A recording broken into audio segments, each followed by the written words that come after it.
Assalamualaikum warahmatullahi wabarakatuh. Waalaikumsalam warahmatullahi wabarakatuh.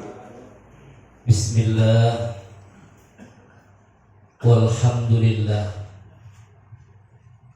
wala hawla wala quwwata illa billah. Asyhadu an la ilaha illallah wahdahu la syarika lah, wa asyhadu anna Muhammadan abduhu wa rasuluhu la nabiyya ba'dah. Allahumma salli fasallim ala sayyidina wa habibina wa safina wa maulana Muhammadin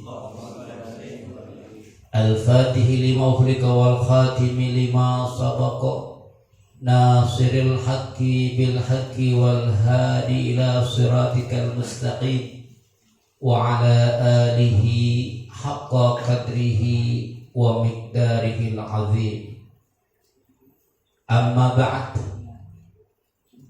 ayyuhal ikhwan, usikum wa nafsi bitaqwallah wa ta'atihi wa rasulihi la'allakum tuflihun. Faqala ta'ala, ya ayyuhalladzina amanu taqullaha haqqa tuqatih wa la tamutunna illa wa antum muslimun. Allahumma inna nas'aluka rizqan thayyiba wa ilman nafi'a wa amalan mutaqabbala.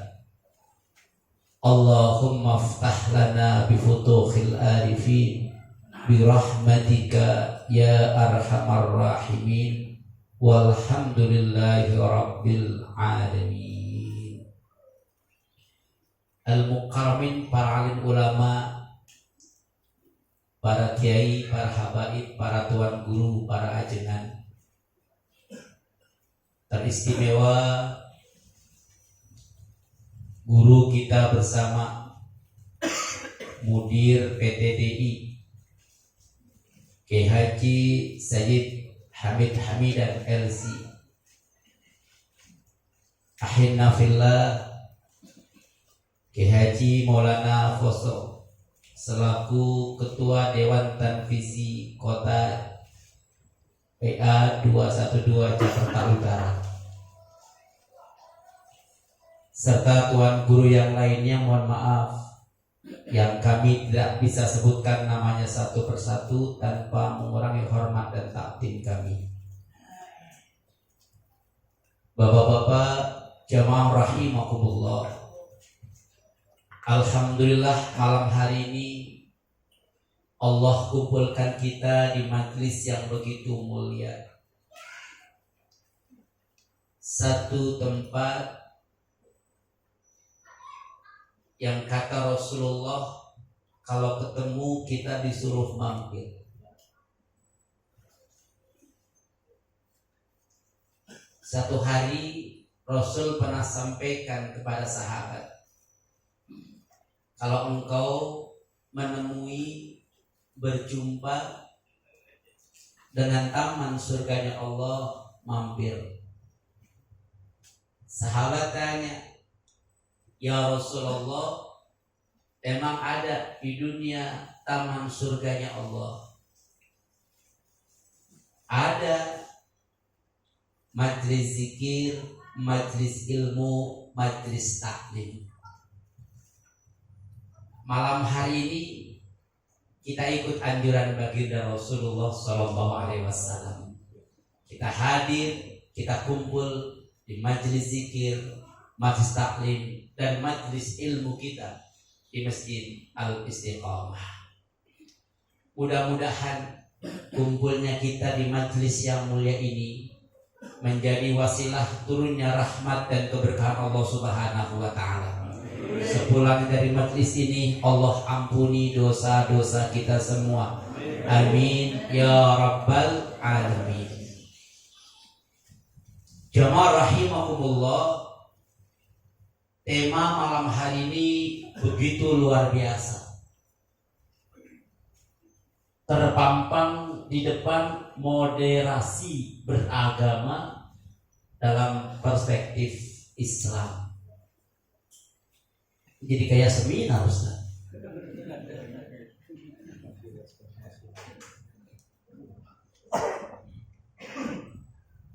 Sebelum sampai ke sini, saya lebih tertarik tidak fokus kepada apa yang diciptakan direkayasa oleh mereka, tapi kita bentengi umat dulu dengan sesuatu yang memang sudah ditetapkan oleh Allah Subhanahu wa Ta'ala. Sebab kalau kita menanggapi terus isu yang berkembang, yang mereka gelontorkan, mereka gulirkan, mereka mainkan, maka umat akan terbawa dalam permainan mereka. Akhirnya kita sibuk sendiri, sementara mereka sudah mempersiapkan langkah-langkah yang luar biasa sampai 20-30 tahun yang akan datang tanpa diroceki oleh kita, karena kita ribut dengan permainan yang mereka ciptakan sendiri untuk kita. Oleh karena jamaah rahimakumullah, di awal pertemuan dan bicara saya malam hari ini, saya ingin mengingatkan prinsip kita sebagai seorang muslim. Prinsip yang sudah Allah tentukan, prinsip yang gak boleh kita lupa, prinsip yang harus senantiasa kita pegang agar kita hidup dunia bahagia dan hidup di akhirat bahagia. Seorang prajurit Tentara Nasional Indonesia punya sabta marga sebagai kode etik, aturan main, pedoman, panduan dalam menjalankan tugasnya sebagai Tentara Nasional Indonesia. Kalau keluar dari konsep sabta marga, maka sesungguhnya dia menyalahi aturan yang sudah ditetapkan oleh Tentara Nasional Indonesia. Contoh, TNI mesti cinta dengan rakyat. TNI nggak boleh nakut-nakutin rakyat. Kalau ada TNI nakut-nakutin rakyat, berarti dia keluar dari konsep Tentara Nasional Indonesia dan menyalahi aturan kode etik Tentara Nasional Indonesia.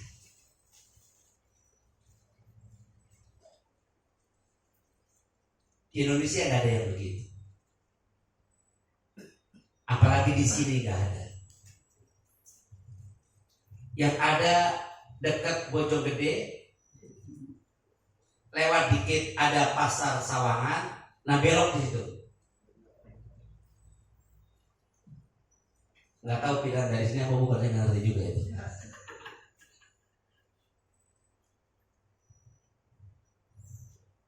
Seorang muslim itu sudah punya ikrar dengan Allah Subhanahu wa Ta'ala yang senantiasa dibaca setiap hari, tidak kurang dari 17 kali.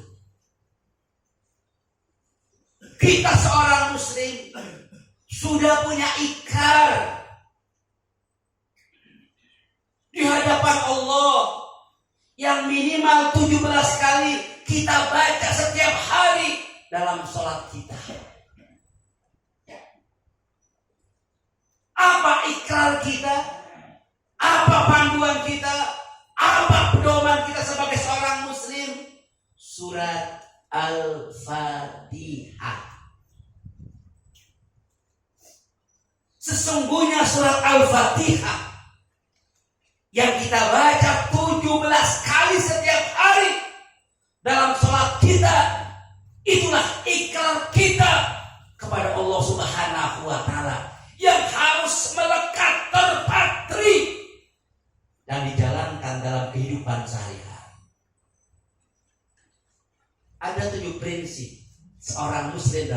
Al-Fatihah.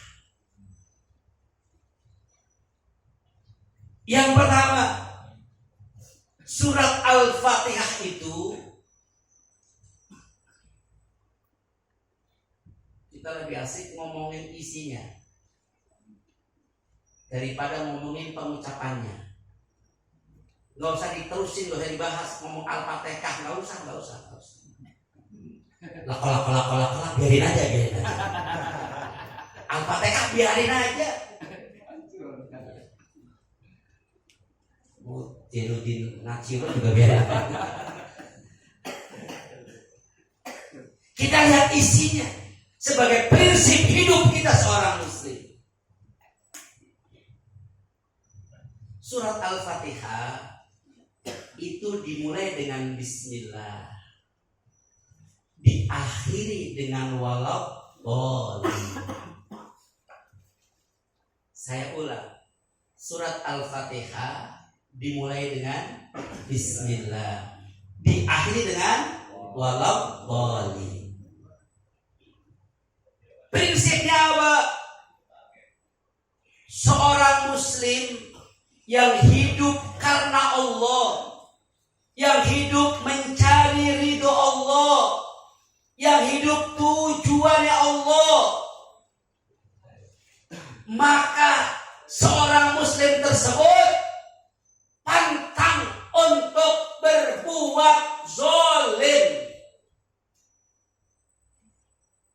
Seorang yang hidupnya karena Allah, mencari ridho Allah, mencari keberkahan dari Allah dari tujuan dia, maka tidak mungkin seorang muslim berbuat zalim. Muslim yang hidup karena Allah, hidup untuk Allah, nggak mungkin korupsi, saudara. Kalau korupsi itu muslim, hidupnya bukan karena Allah, untuk jabatan, untuk mewah-mewah, untuk kekayaan. Seorang muslim yang hidupnya karena Allah, untuk Allah, nggak mungkin mencuri, nggak mungkin merampok, nggak mungkin berzina, nggak mungkin minum minuman keras,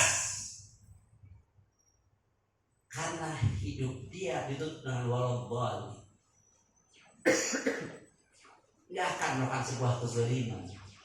Prinsip hidup seorang muslim. Kenapa? Allahu qasduna, Allah itu tujuanku.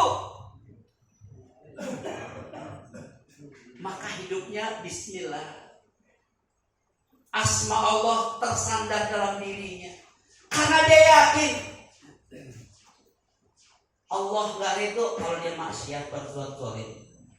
Allah gak ridho kalau dia ngerampok. Allah gak ridho kalau dia korupsi. Allah gak ridho kalau dia berbuat jahat. Allah gak ridho kalau dia berzina.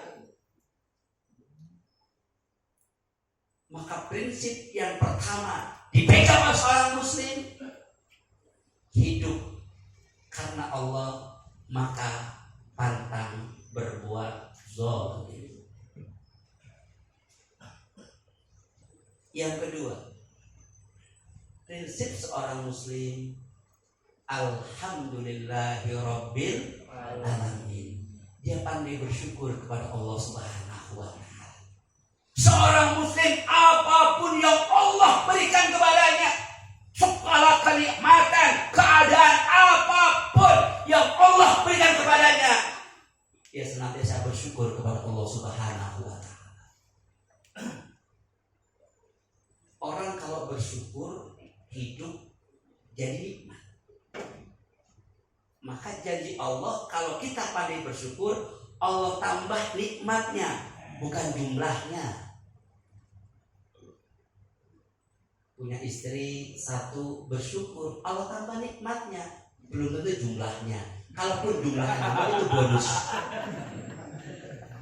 Karena ada yang ditambah istrinya, nikmatnya berkurang. Tadinya nggak pernah ribut, jadi ribut terus. Kenapa? Istrinya baru 2. Istri yang satu pasti cemburuan. Solusinya tambah satu lagi, biar cemburuan. Katanya begitu. Katanya.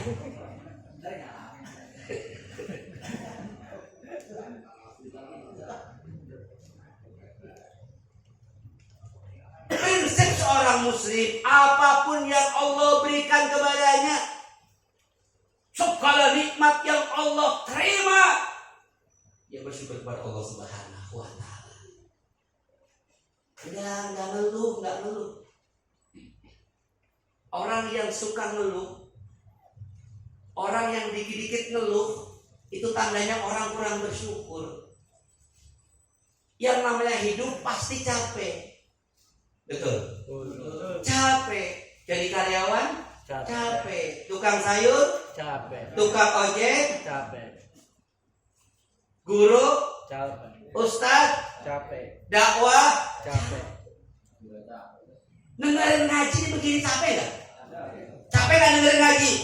Capek. Buktinya apa? Pindah posisi terus. Capek. Yang dengerin aja capek, apalagi yang ngomong. Malah belum dikasih makan. Dia pegang.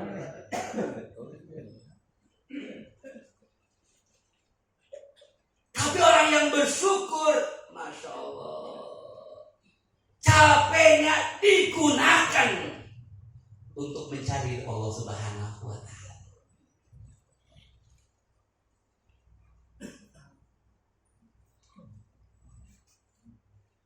Prinsip yang kedua, seorang muslim pandai bersyukur. Kenapa dia pandai bersyukur seorang muslim itu? Karena prinsip yang ketiga, Ar-Rahmanir Rahim. Segala nikmat yang dia terima dari Allah itu betul-betul semuanya karena sifat Rahman dan Rahimnya Allah. Apa yang dia dapatkan karena Rahman dan Rahimnya Allah, bukan karena kepandaian dirinya, bukan karena kehebatan dirinya, bukan karena kekuasaan dirinya, tapi karena Rahman dan Rahimnya Allah. Bahkan seorang muslim meyakini betul, kalaupun kita masuk surga bukan karena amal ibadah kita, tapi karena Rahman dan Rahimnya Allah.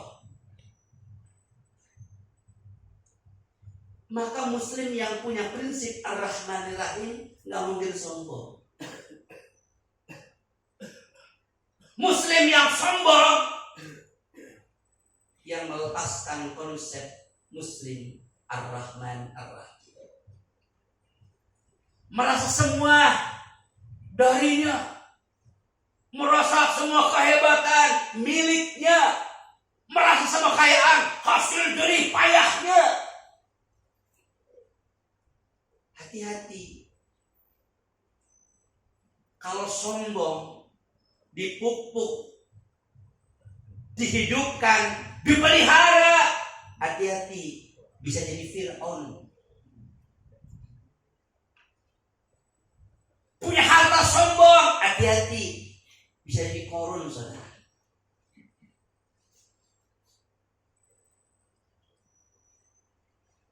Maka prinsip muslim berikutnya, yang ketiga, dia menyadari betul segala apa yang Allah berikan kepadanya, nikmat apapun, karena Rahman dan Rahimnya Allah. Bisa ngaji, bisa duduk, maaf, dipandang oleh orang lain, dikagumi orang lain, disenangi orang lain, dianggap kiai dan ustaz, karena sifat Rahman dan Rahimnya Allah. Maaf, yang ngomong ini bisa ngomong di hadapan antum, depan kamera ini, berani duduk, karena Rahman dan Rahimnya Allah menutup aib-aib saya. Kalau Allah buka aib-aib kita, nggak mampu kita ngomong depan antum semua. Ini kan cuma hiasan doang. Biar agak pantesan dipanggil ustaz begitu. Pakai sorban, pakai beginian karena sunnah. Pakai gamis karena sunnah.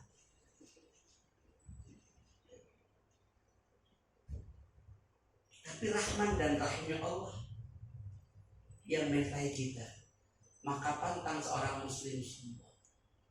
Hati-hati dengan sikap sombong. Kata Ustaz Foso, penghuni surga yang sombong aja diusir dari surga. Apalagi kita yang belum masuk surga, baunya surga aja nggak nyium. Kau sombong? Na'udzubillah. Iblis penghuni surga, enak di surga. Tapi ketika sombongnya muncul, merasa hebat dari Nabi Adam, merasa tua dari Nabi Adam, gak mau sujud karena merasa dirinya hebat, Allah dia langgar karena sifat sombongnya, Allah usir dari surga. Itu penghuni surga. Apalagi kita yang belum masuk surga, baunya surga belum mencium, baru bayangan. Itu karena ngaji juga. Kalau nggak ngaji nggak pernah bayangan. Buram.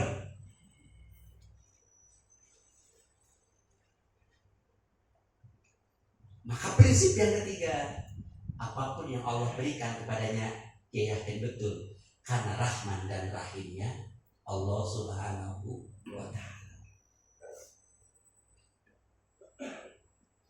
Yang keempat, Maliki Yaumiddin. Prinsip seorang muslim yang keempat, visioner, yang dia tatap, yang dia siapkan, yang ingin dia raih, dia dapatkan kehidupan setelah kematian hari akhir. Bukan sekarang, bukan. Tapi setelah kehidupan dunia, meninggal, akhirat yang dia tuju. Karena dia yakin wal akhiratu khairu wa abqa. Akhirat itu jauh lebih baik dan kekal buat kita. Sementara dunia fana, penuh fata morgana, penuh tipu daya. Maka pantang seorang muslim sejati mengorbankan kehidupan akhirat yang kekal, yang lebih baik dengan kehidupan dunia yang tidak ada nilainya sama sekali. Rugi besar, bodoh betul kalau seorang muslim mengorbankan akhirat hanya karena urusan kemewahan dan kepentingan dunia. Karena seorang muslim yakin kullu nafsin dha'iqatul maut. Kita semua pasti akan mengalami kematian. Setelah kematian kemana? Ada alam barzakh. Habis alam barzakh kemana? Ada alam akhirat. Sehingga dunianya dia gunakan untuk kepentingan akhirat nanti. Maka seorang muslim punya prinsip iskariman al-mut syahidan. Hidup di dunia mulia karena Allah, agar akhiratnya mulia. Kalau gak bisa mulia di dunia, carilah syahid.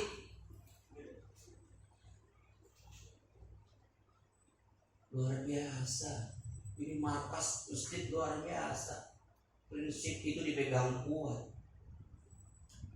Sampai 9 tahun gak dibuka katanya. Ditutup.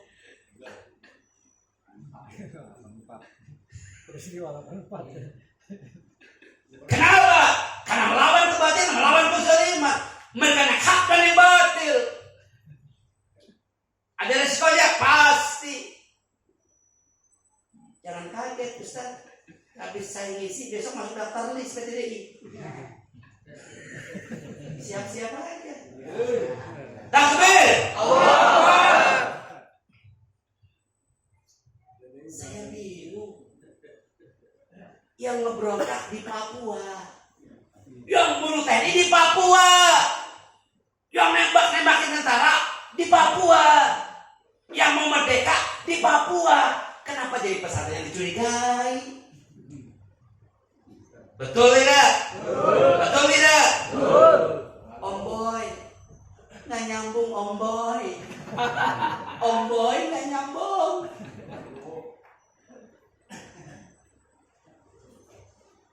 pakai radio dimaksud di daftar, radio data. Lah mana ada orang taruh ngomongin tiap hari lah yang radio. Nggak nyambung Om Boy.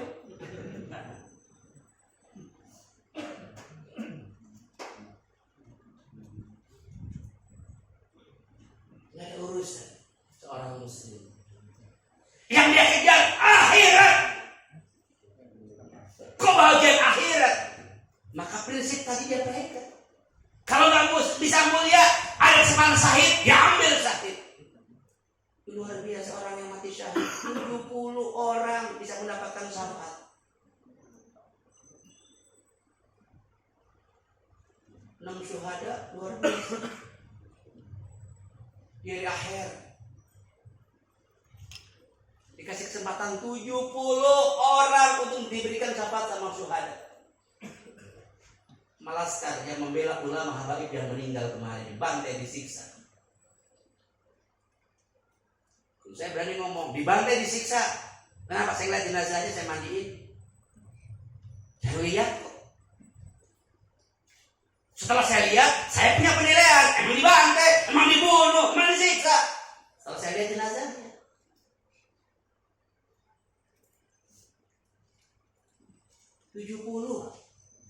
orang tuanya dipanggil, masuk ke orang tuanya, keluarganya, masih sisa banyak, masih 50 lagi umpamanya. Ada anak Laskar Jakarta Utara, udah 2 tahun di neraka, kepanasan. Kenapa di neraka? Suka nganterin kiai, tapi nggak dengerin ceramahnya kiai. Suka ngawal Habib, tapi nggak sholat. Umpama.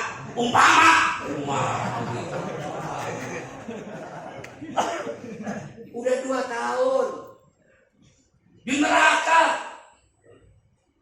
Ini si Faiz, Ahmad Faiz, di kesempatan sama Allah diberikan kesempatan. Ayo Faiz, kamu saya lagi 50 orang. Laskar namanya Udin.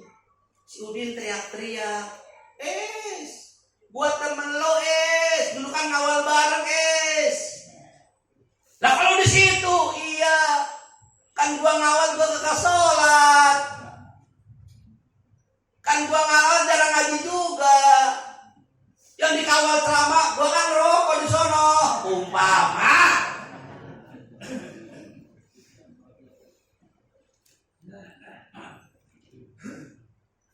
Tolongin saya ya Nabi sama Allah, ya Allah, tuh teman saya, tuh anak Laskar luar biasa, ya Allah, tolong dia ya Allah, angkat, dipindah dari neraka surga ya Allah Subhanahu wa ta'ala.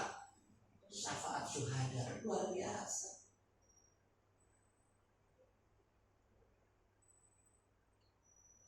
Belum tentu yang matinya biasa nggak syahid seperti ini. Maka seorang muslim akhirat yang dia tuju. Gak apa-apa capek, gak apa-apa lelah, gak apa-apa sengsara di dunia, tapi dia punya prinsip, di akhirat saya harus bahagia.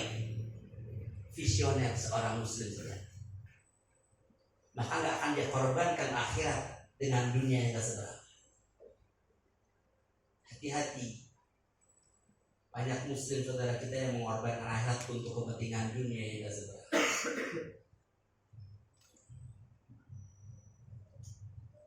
Yang keberapa itu? Apa yang keempat tadi? Visioner. Dari ayat Maliki. Yang kelima, Iyyaka na'budu wa iyyaka nasta'in. Seorang muslim yang punya prinsip hidupnya karena untuk akhirat nanti, maka hidupnya hanya di situ mencari ibadah kepada Allah Subhanahu wa ta'ala. Karena dia meyakini wa ma khalaqtul jinna wal insa illa liya'budun. Tidak aku ciptakan jin dan manusia kata Allah illa kecuali liya'budun, untuk mereka mengabdi beribadah kepadaku. Maka prinsip yang kelima muncul dalam dirinya. Hidupku yang sebentar, hidupku yang sementara, hidupku yang abadi, dia berhak untuk ibadah kepada Allah Subhanahu wa ta'ala. Maka bersyukur seorang muslim yang hidupnya diisi dengan nilai-nilai ibadah. Bersyukur seorang muslim yang hidupnya diisi dengan datang ke majelis zikir, majelis ilmu, sholat di masjid, tepat waktu dengan saudara muslim. Luar biasa karena punya prinsip tadi. Dia akan tinggalkan segala perbuatan yang gak ada kaitannya dengan akhirat.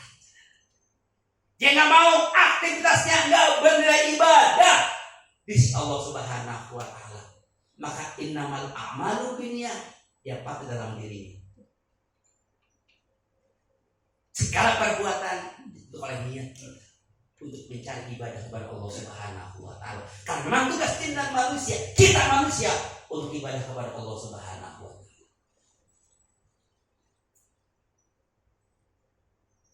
Yang keenam, ihdinas siratal mustaqim. Prinsip hidup seorang muslim yang keenam adalah istiqomah di jalan Allah Subhanahu wa Ta'ala. Dia gak mau hidupnya melenceng dari jalur Allah. Dia gak mau hidupnya melanggar syariat Allah. Dia istiqomah di jalan Allah Subhanahu wa Ta'ala. Apa yang Allah perintahkan, dia kerjakan. Apa yang Allah larang, dia tinggalkan. Istiqomah dengan syariat Allah Subhanahu wa Ta'ala. Maka orang yang istiqomah dengan Allah, hidupnya akan berjuang untuk tegaknya agama Allah di bumi Allah Subhanahu wa Ta'ala. Takbir! Allahu Akbar! Kan dia istiqomah. Maka jauh lebih baik mencari istiqomah daripada karomah. Kenapa? Ada orang hidup cari karomah, istiqomah ditinggal. Berburu 7 hari 7 malam, kagak pulang-pulang di gunung. Cari apa? Karomah. Tapi istiqomahnya ditinggal. Bukankah Rasul kita pernah mengatakan jauh lebih dicintai sedikit tapi istiqomah daripada banyak tapi gak istiqomah? Betul. Ini bentar lagi penyakit ini muncul nih. Ramadan muncul ini. Sebulan bisa hatam Al-Quran. Sebulan hatam. Ada yang 2-3 kali. Sebulan. Tapi di luar Ramadan 11 bulan 1 juz nggak hatam. Bukan orang sini. Orang Cibubur. Pindahan Tanjung Priok. Emang ada yang sini begitu? Emang ada? Mantap.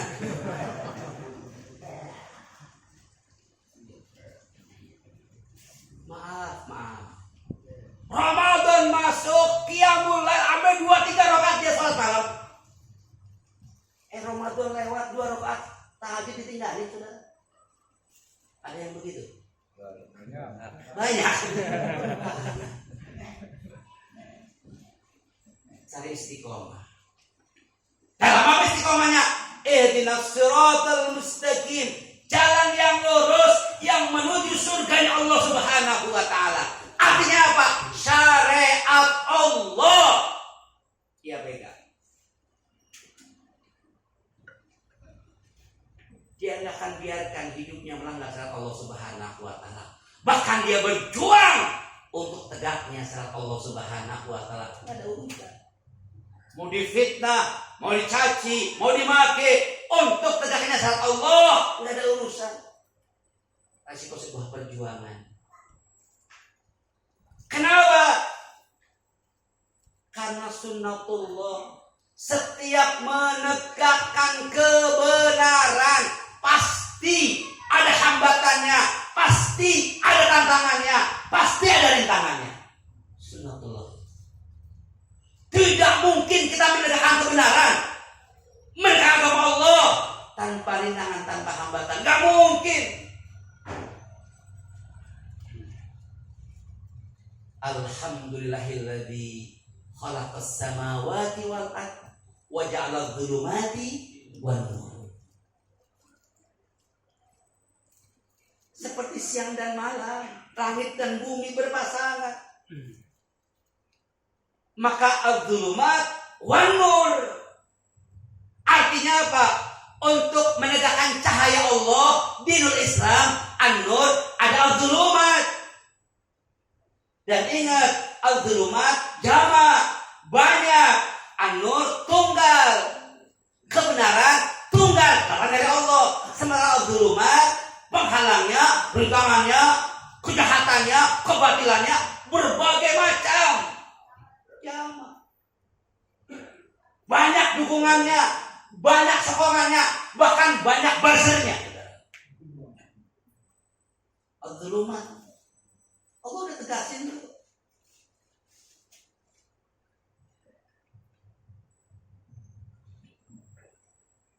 Ya sama. Kalau kita ngomong salah dikit, yang orang banyak loh. Banyak. Semua pipi. Maaf. Di Bandung itu GMBI kurang ajar, menghina kepolisian, simbol kepolisian dinaikin, saudara. Itu kan penghinaan. Saya nggak bisa bayangin kalau itu Laskar FPI yang kerjain. Itu bisa tujuannya di malam TV nggak berhenti. Semua langsung. Ini sepi TV. Ada medsos aja jadi viral.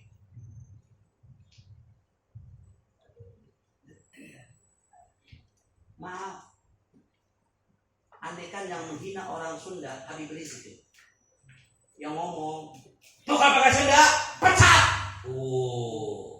Yang ngomong Ustadz FPI, Ustadz 212. Itu sebulan nggak berhenti tuh beritanya. Betul? Sekali lapor 3 hari ditangkap nggak pulang.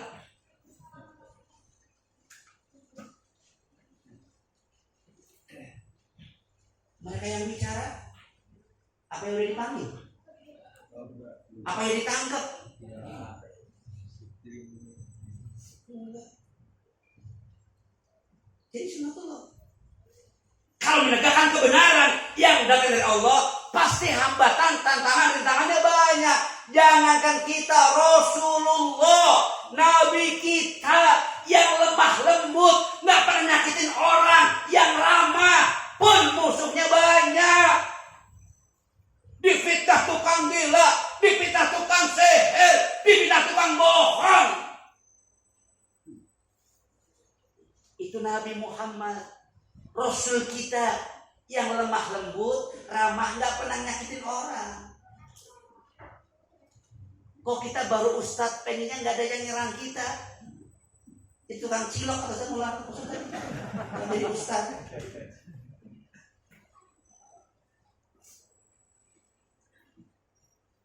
Biarin 212 anti Pancasila, bodoh amat. 212 anarkis, bodoh amat. 212 radikal, bodoh amat. 212 anti NKRI, bodoh amat. Kang Gidan gue yang tanya sama lu, tunjukin kepada kita semua 212 ngerugin apa buat negara. Tunjukin anarkisnya di mana, radikalnya di mana,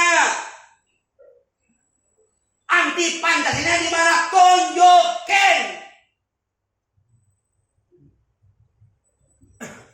Diam dia, bingung. Apa ya, jutaan orang berkumpul damai, sejuk, bersih, disebut radikal, anarkis. Apa maknanya udah berubah? Keder saya. Mau buat bikin negara baru 22, kan enggak juga.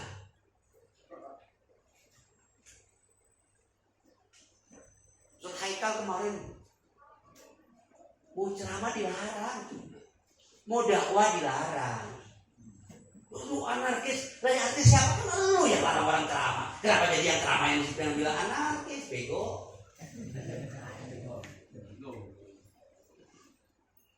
Ibu ditanya sama polisi, alasannya apa nih? Nggak boleh Haikal ceramah, pokoknya berdua nggak boleh di sini. Alasannya pokoknya nggak boleh. Lah emang negara punya lu. Allahu Akbar. Tapi jangan pernah takut. Walaupun mereka banyak, sokongannya besar, buzzernya enggak kehitung, dananya enggak kehitung, biarin. Karena Allah yang menjadikan sama kita. Yuriduna liyutfi'u nurallahu biafwahihim. Apa kata Allah? Mereka itu ingin memadamkan cahaya Allah, ingin memadamkan syiar Islam, ingin memadamkan dinullah biafwahim, dengan mulut-mulut mereka, dengan lisan mereka, dengan bacot mereka, dengan bahasa mereka, dengan media mereka. Allah tegasin tuh. Allah kunci. Wallahu mutimmu nurihi walau karihat kafirun. Jangan pernah takut. Wallah, demi Allah, Allah yang akan menyempurnakan cahayanya, agamanya, dinnya, walaupun mereka nggak suka. Jangan pernah takut. Artinya apa? Biarkan mereka berupaya memadamkan cahaya Allah dengan berbagai macam cara. Tugas kita berjuang saja, jangan berhenti berjuang. Kalau kita istiqomah berjuang, tunggu waktunya. Allah yang menyempurnakan agamanya di dunia Allah Subhanahu wa taala. Takbir. Enggak usah mundur. Tugas kita berjuang saja, berjuang. Kalah menang urusan Allah. Nabi Yusuf sendirian. Tapi ketika Allah sempurnakan cahayanya, menguasai Mesir, saudara. Nabi Musa, pengikutnya nggak banyak, nggak punya senjata, nggak punya cukong di belakang, nggak didukung oligarki, enggak. Nabi Musa enggak. Sementara lawannya Fir'aun luar biasa, pasukan dia punya, alat tempur dia punya, kekuasaan dia punya, harta dia punya, segala-galanya punya tuh Fir'aun. Tapi ketika Allah sudah sempurnakan cahayanya, siapa yang tumbang? Musa atau Fir'aun? Musa atau Fir'aun? Kenapa? Karena Musa terus berjuang. Bahkan Fir'aun didatengin, didakwai langsung. Raja yang berkuasa, punya pasukan, punya harta, punya singgasana, didatangi langsung. Datangan kebenaran oleh Musa. Nggak terima, ya resiko, dikejar resiko. Tapi Allah tunjukkan ketika itu, ditenggelamkan Fir'aun dan pasukannya. Maaf, kan kita dikasih contoh lewat 212 kemarin. Habib Rizik sama kiai ulama lainnya kan nggak punya apa-apa. Duit nggak punya, senjata nggak punya, pejabat nggak punya. Si Ahok punya segala-galanya ketika itu. Semua dukungannya luar biasa. Semuanya mendukung ketika itu. Punya segala-galanya. Tapi ketika Allah sempurnakan cahayanya, siapa yang ditumbangkan?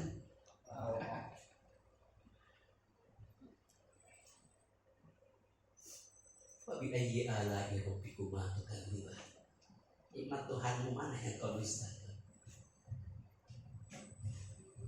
Maka jangan pernah berhenti berjuang. Maka prinsip yang terakhir, yang ketujuh, itulah siratal ladzina an'amta 'alaihim ghairil maghdubi 'alaihim waladdallin. Seorang muslim pantang mencampur adukan antara yang hak, yang benar dengan sesuatu yang Allah murkai dan sesuatu yang sesat. Seorang muslim akan mencampurkan dirinya antara hak dengan batil. Seorang muslim tidak akan melacurkan dirinya dengan kelompok orang-orang yang berbuat zalim, orang-orang yang dimurkai Allah. Enggak. Karena dia sudah nyaman dengan orang-orang yang diberikan nikmat oleh Allah Subhanahu wa taala. Maaf, prinsip yang terakhir ini dia nggak mau kayak toge. Tahu toge? Kecamban. Tahu toge? Toge itu kemana-mana ikut loh. Nggak punya prinsip tuh toge. Ada bakso ikut. Ada gado-gado, hayo. Karedo, monggo. Soto ikut. Toprak nimbrung. Yang khas Betawi tek-tek itu apa tuh?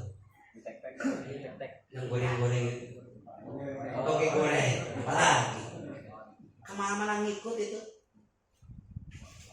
Seorang muslim itu nggak punya prinsip itu, dibuang ke prinsip. Tegas, hak ya hak, batil ya batil. Nggak mungkin mencabut hak dengan batil.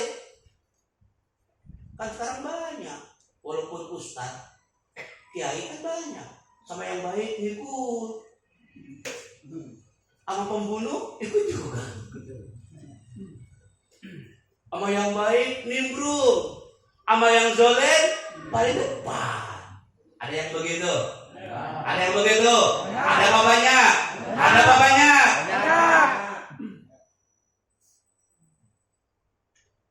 Maka istiqomah ngikut sama yang punya prinsip.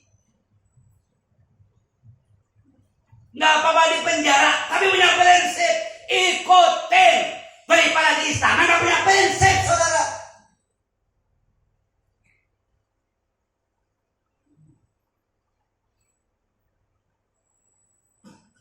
Kenapa mesti takut? Kita punya guru di penjara, apa salahnya? Gak ada salahnya.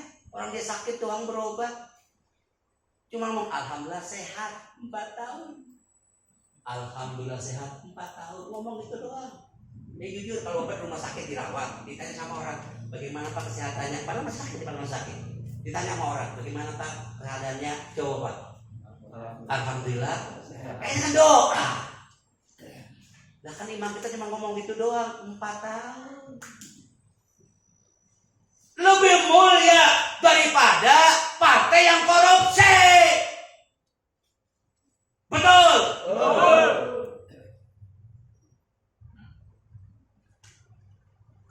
Enggak kriminal.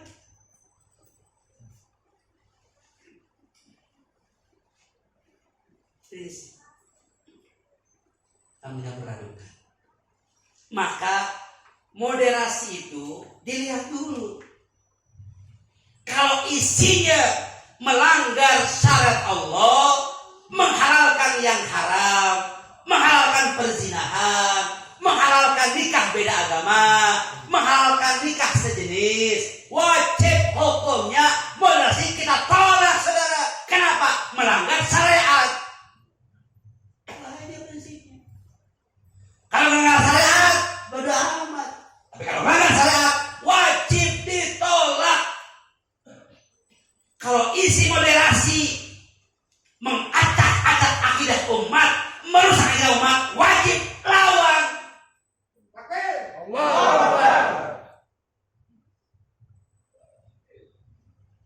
Hati-hati sih. Kalau moderasi supaya Islam itu berkembang, dakwahnya lebih maju dengan teknologi, nggak ada masalah. Tapi hati-hati kalau pemerintah memasakkan moderasi untuk mengacak-acak akidah umat, untuk menghalalkan yang haram, melegalkan perzinahan, melegalkan minuman keras, melegalkan nikah sejenis, melegalkan nikah beda agama. Demi Allah, umat Islam yang akan tampil depan untuk melawan ini semua, saudara. Takbir. Kita akan pelajari. Kalau sampai betul merusak akidah, menghalalkan yang haram, jangan salahkan kalau umat kembali berbondong-bondong tak turun ke jalan, saudara. Dan kami siap pimpin umat bersama ulama dan habaib untuk melawan ini semua, saudara. Kita akan lihat ujungnya kemana. Kalau sampai merusak akidah, wajib dilawan. Bukan pemerintah kita lawan, bukan. Tapi pelanggaran syariatnya yang kita lawan. Kenapa?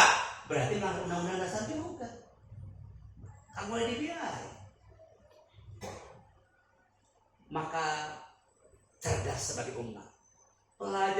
bersama. Gunakan jempolnya untuk melawan di media sosial kita. Manfaatkan jihad jempol, itu penting. Punya handphone manfaati untuk perjuangan. Jangan buat ngegosip mulu itu handphone. Manfaatin buat melawan perjuangan. Insya Allah. Maka kesimpulan malam hari ini, saya mengingatkan diri saya pribadi dan jamaah rahimakumullah. 7 prinsip yang selalu kita baca di hadapan Allah ketika sholat. Pegang teguh, pegang teguh, pegang teguh agar kita selamat fid dini wad dunya wal akhirah. Amin ya rabbal alamin. Karena kedepannya pasti tantangan semakin hebat, semakin kuat.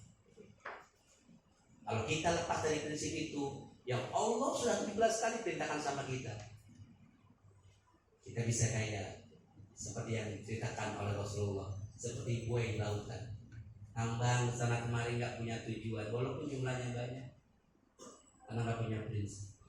Pegang 7 prinsip yang Allah berikan sama kita, agar kita selamat dunia dan akhirat. Amin ya rabbal alamin. Mudah-mudahan yang sedikit ada manfaatnya buat kita semua. Dan mudah-mudahan kita terus orang-orang istiqomah di Allah Subhanahu wa Ta'ala. Dan mudah-mudahan kematian kita husnul khatimah. Allah selamatkan bangsa dan negara kita. Allah selamatkan agama kita. Dan kita termasuk pejuang Allah Subhanahu wa Ta'ala. Ya rabbal alamin. Bisyiril Fatihah. Bismillahirrahmanirrahim. Alhamdulillahirabbil alamin. Arrahmanir rahim. Maliki yaumiddin. Iyyaka na'budu wa iyyaka nasta'in. Ihdinas siratal mustaqim.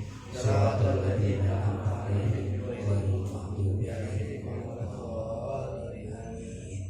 Jangan lupa dulu sebelum ditutup dengan doa oleh ulama kita, ya.